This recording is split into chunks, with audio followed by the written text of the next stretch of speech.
विषय सामाजिक सामाजिक कालांश को स्वागत तथा अभिनंदन। पाठ 6 गाँरु सहर।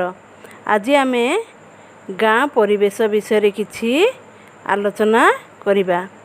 तुम परी छोट पिलाटे थाए तार ना होची समीर आ ता गाँर ना होची मालतीपुर।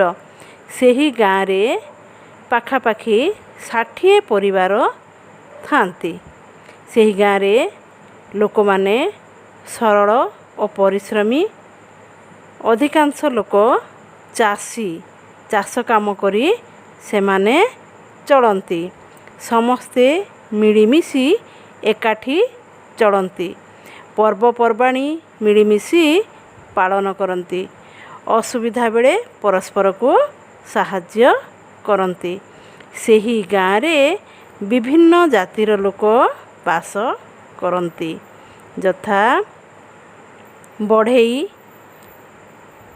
जे कि काठ काम करे, कमार जे कि लुहा काम करे, कुंभार हांडी माठिया गढ़े, केउट माछ धरी चले, तंती लुगा बुणे, मोची जोता तैयारी करे और मरामती करे, गुड़िया खाइबा जिनिस पिठा मिठा इत्यादि करे, गौड़ गाई रखी क्षीर बिकी चले, धोबा लुगापटा सफा करे और चले आदि काम से माने करिथांती।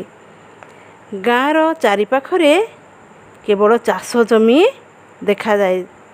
गाँर शेष मुंडरे शिव मंदिर थाए। कहार समीरर गाँ रे। एहाकु लागी तेल नदी कूळु कूळु नादरे बही जाउछि। अल्प दूर रे मठ पाखरे पहाड़टीए छिड़ा होइछि। गाँ सड़कटी अंका बंका होई सहर आड़कू लंबी जाइछि। ए हेउछि समीर गाँर परिवेश। धन्यवाद।